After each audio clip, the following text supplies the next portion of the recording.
how's it going, everyone? My name is Jordan and welcome back to another video, and today we got another PC build. However, yesterday it was a entry sort of budget gaming PC to where you could really just step your foot into the realm of PC gaming.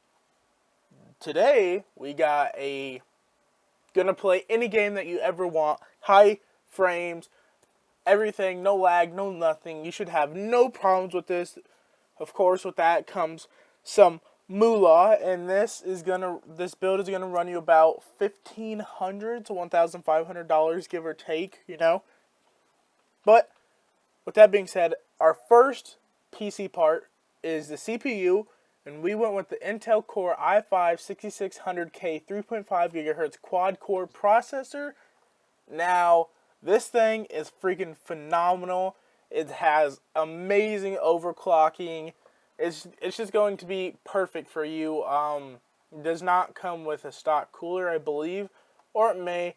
I have to look into that, although I don't know because I personally don't rock Intel. But with that being said, there is a CPU cooler on there anyways, but we'll get into that in a second. Now, with the Intel Core i5 6600K, you're going to need a CPU cooler because unfortunately it does not come with one. And however, I don't remember if I mentioned or not, but the Intel Core i5 is a quad-core processor, which means, so the more cores, the better. That's just all I got to say. But for the CPU cooler, we went with the Cryorig. Is that how you say it? Cryorig? I don't know. Sorry for butchering the name. I'm terrible at names. We already know. So it is the Cryorig R1 Ultimate 76.0 CFM CPU cooler. It's going to run you about $90 as well. I forgot to mention, the Intel is going to run you about $230, depending on where you look for it. Most of the stuff, obviously, Newegg, best place to buy it in my personal opinion, but I'm not getting paid to say that, but you go ahead and buy it wherever you want. Next up is, of course, the motherboard, and for this build, we went with the ASRock Fatality Z170 Gaming K4 ATX LGA 1151 motherboard. Yes, that's a long name, but this board is going to run you about $150, $145, depending on where you look. It's an absolute beast. It is obviously an ATX format. It can run the Intel Z's, pretty much all Intel chips. It's got two 88-pin DIMM memory slots. The type of memory it takes is DDR4, 2133, 2400, 2800, 2933, and 3200. Its max supported memory is 64 gigabytes, and 8 gigabytes will be plenty. So 6 gigabytes, you're never going to need 64 gigabytes unless you're doing like a full tower build server. But it's RAID supported, and it's Crossfire supported. There's no SLI support.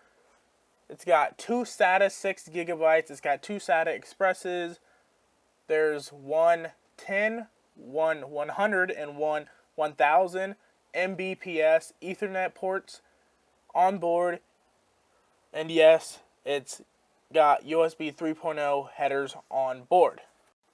Next up is the RAM, and we actually have the same RAM as before. I do believe that's the GIL Evo Potenza 16 gigabyte variant this time, and it is DDR4 2133 memory. Now, in the previous video, I did say that the 2133 memory was fast, which it is, but I also said it was one of the fastest, and I was wrong about that.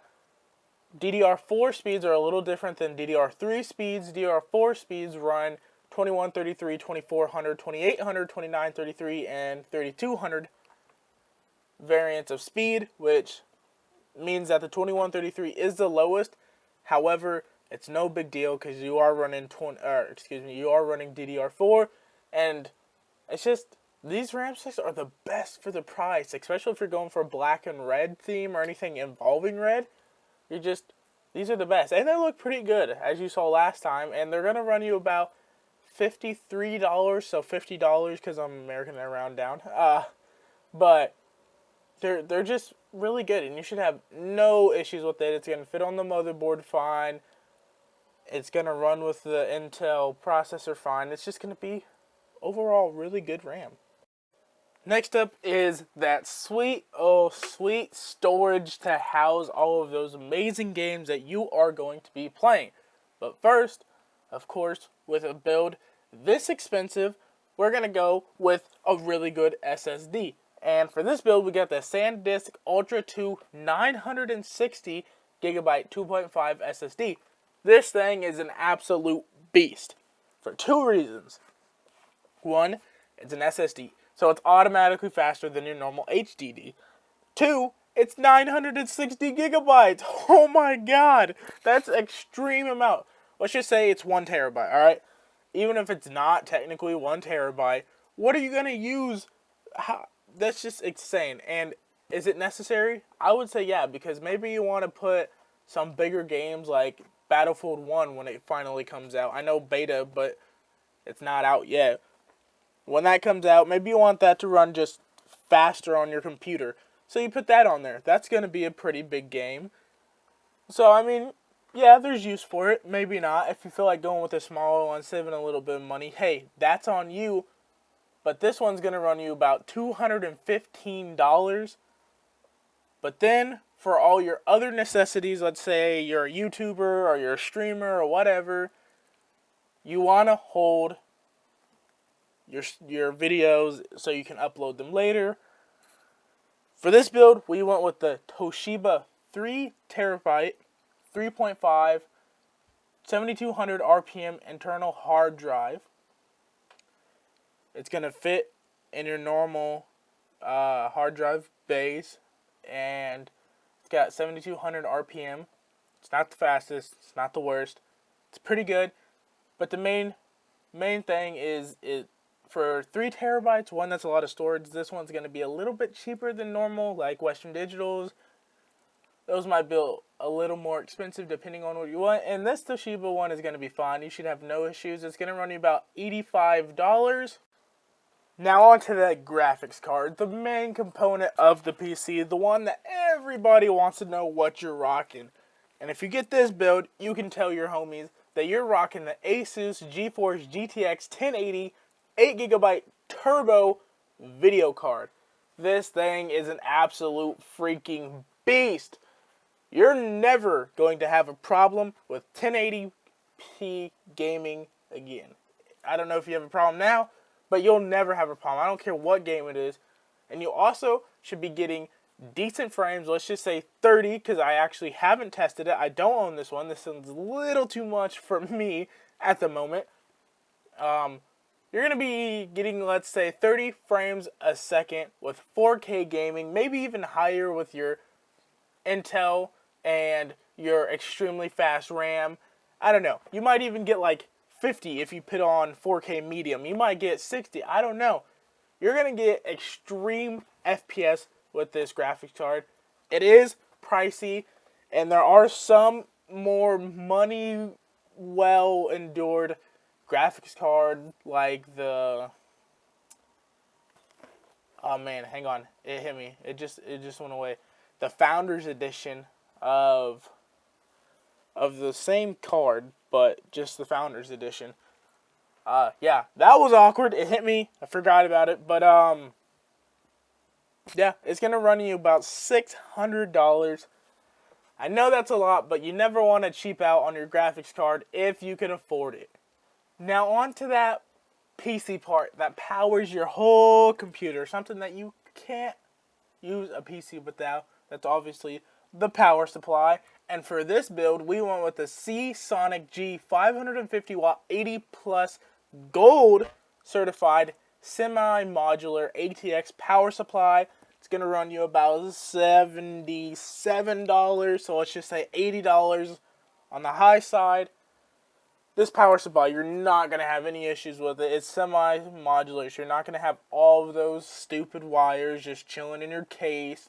It's 80 plus gold certified, and if you didn't hear my rant about what that typically means, then check out my previous video.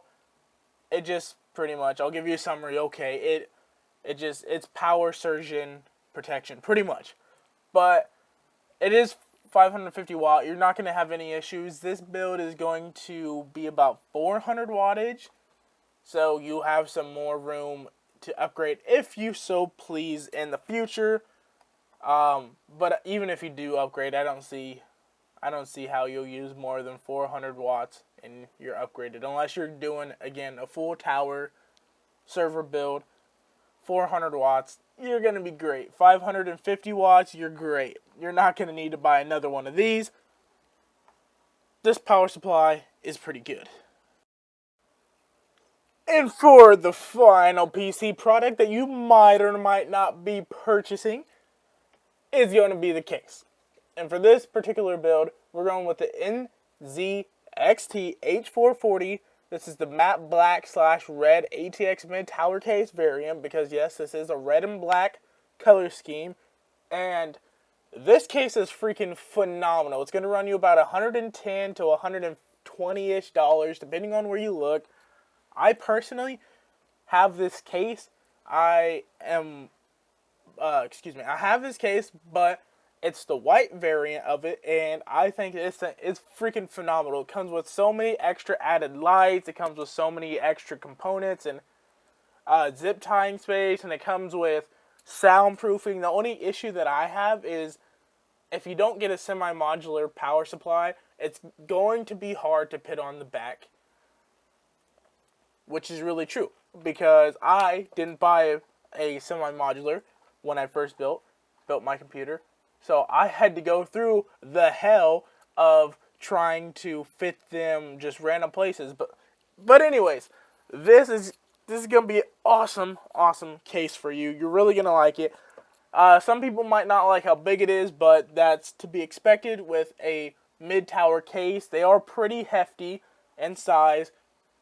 And the final price for this build, as of right now, is $1,580.